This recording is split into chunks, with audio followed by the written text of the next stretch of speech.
आज सीआरपीएफ बिल्कुल हम संदेश देंगे कि क्या आपने एक भी आपका लाठी किसी विधायक पर चला है? क्या आपने कभी सुना है किसी कंपनी के सीएमडी को लाठी चलाया है? लेकिन अब चलिए हजारों हजार ग्रामीणों को पुलिस वालों ने पटका है, मारा है, पीटा है, नोचा है। आप ठीक है, आपके पास बंदूक, क्या मार दीजिए। हिटलर ने 60 लाख यहूदी को मार दिया, आप हमें भी मार दीजिए, 1000 लोगों को मार दीजिए। लेकिन लॉजिकली बात कीजिए, यहाँ किस लिए हिंसा हुआ पता है? उसका रीजन है जमींदारी प्रथा।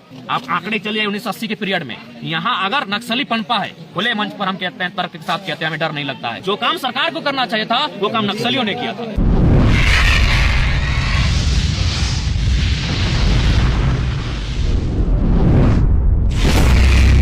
जो सेना है उनका तो सभी आदिम काल से उनका लोगों ने समर्थन किया है। लेकिन देश के भीतर जो सेनाएं है ये कैसे है ये पता है ना? अंग्रेज लेकर आए हैं। इंडियन पुलिस एक्ट 1861 में अंग्रेज लेकर आए हैं। क्यों लेकर आए हैं? ना उस समय किसान लोग विरोध ना करेंगे, किसान लोग विरोध करेंगे तो अंग्रेजों को डर लगता था, 2-4 अंग्रेजों को मार पीट करते थे। तब उन लोग इंडियन पुलिस एक्ट 1861 में लेकर आया ताकि किसान के बेटे को ही पुलिस बनाना है और उसी से उसको पिटवाना है किसान को। आज भी वही हो रहा है। क्या आपने कभी सुना है किसी कंपनी के सीएमडी को लाठी चलाया है? लेकिन अब चलिए हजारों हजार ग्रामीणों को पुलिस वालों ने पटका है, मारा है, पीटा है, नोचा है। यहीं से कोई सुने कल कुछ दिन एक बहन के घर घुस गया था प्रशासन के लोग, अरे जवान लड़की को मारपीट किया है, बोला कि नहीं तुम्हारे बक्से में नक्सली है। अरे जब जान ही लिया बक्से में नक्सली है तो घर को घेर लो ना। ये पारसनाथ सुंदर है, शांत है। यहाँ किस लिए हिंसा हुआ पता है? आप आंकड़े चलिए 1980 के पीरियड में यहाँ अगर नक्सली पनपा है, खुले मंच पर हम कहते हैं, तर्क के साथ कहते हैं, हमें डर नहीं लगता है। उसका रीजन है जमींदारी प्रथा। ये हम नहीं कह रहे हैं। 2000 के आसपास एक पेपर हिंदुस्तान का छपा था, उस पेपर में इस बात का जिक्र किया गया था। और एक राइटर है मैंने ज्योतिलाल महतो, एक किताब लिखे हैं विस्थापित, झारखंड के विस्थापितों का दर्द, उसमें भी इस बात का जिक्र है कि 1980 के पीरियड में मैंने किसी के बेटी में कुछ गहना देके, किसी का भोज में एक बोरा चावल देके, किसी का बेटी का शादी में एक धोती देके, जो जमींदार लोग था, जो सेठ मैंने बड़ा बड़ा उद्योगपति लोग था, जो थोड़ा संपन्न लोग था, उन लोग मैंने हजारों हजार एकड़ जमीन कब्जा में किया था। उसी के विरोध में मूवमेंट चला और पेपर में लिखा था कि जो काम सरकार को करना चाहिए था वो काम नक्सलियों ने किया था। ये हम नहीं कह रहे हैं, ये हिंदुस्तान के पेपर ने लिखा कि जो काम सरकार को करना चाहिए था वो काम नक्सलियों ने कहा। अब नक्सली बुरा है या अच्छा है? ग्रामीणों का समर्थन किसको जाएगा? किसको जाएगा? सीधी सी बात है, लॉजिकल बात कीजिए।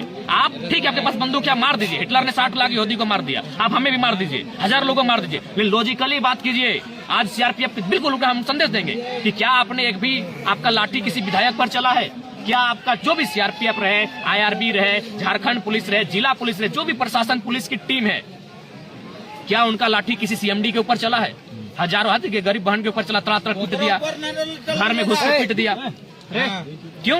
ये चीज समझना होगा। ये अंग्रेजों की व्यवस्था थी और अंग्रेजों की व्यवस्था पूंजीवादी व्यवस्था थी। अंग्रेजों की व्यवस्था समाजवादी व्यवस्था नहीं थी, वो साम्राज्यवादी व्यवस्था थी। और हम लोग आदिम लोग, हम लोग समाजवाद चाहते हैं। हम लोग चाहते हैं कि यहाँ सबका समान वितरण हो। पेड़ों पर भी अगर हम लोग गाँव में आम भी गिरता था ना, अभी चले जाइए, कभी अगर मछली मिलता है तो हम लोग माने ये दो को बिना वजन तूल तराजू का मछली का बंटवारा करते हैं। हम लोग समाजवाद पर यकीन करते हैं, हम लोग बराबरी पर यकीन करते हैं। लेकिन अंग्रेजी व्यवस्था पूंजीवाद पर यकीन करती है, तो इसीलिए हम कहीं गलत नहीं है।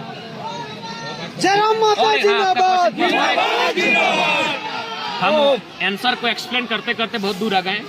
और एक आपका आंसर था कि आग कौन लगाता है? आग कॉर्पोरेट्स के लोग लगाते हैं। जो यहाँ बड़े बड़े बिल्डर हैं, जो गुजरात राजस्थान से यहाँ चल कर आए हैं, सेठ धन्ना लोग, यहाँ गला में सोना बनता है। और मैंने आसाम बोलता है कि हम लोग मैंने धर्म दर्शन का बात करता है। देखिएगा गला में इतना मोटा मोटा सोना का चेन है और उन लोग लेक्चर देता है, हम लोग को मैंने आस्था सिखाता है। इतना मोटा मोटा सोना का चेन है, देखिएगा, इतना बड़ा बड़ा पागरू, इतना बड़ा बड़ा मठिया सोना का चमकता है। और उन लोग वही लोग लुटाए पारसनाथ को, वही लोग आग लगवाता है ताकि जंगल मैंने खत्म हो जाए और उन लोग कंस्ट्रक्शन का काम करें। लगातार 1 साल से झारखंड में ये आंदोलन चल रहा है और आपका यही कहना है कि झारखंड जिंदा है तो कहीं ना कहीं आंदोलन की वजह से, आंदोलन की वजह से।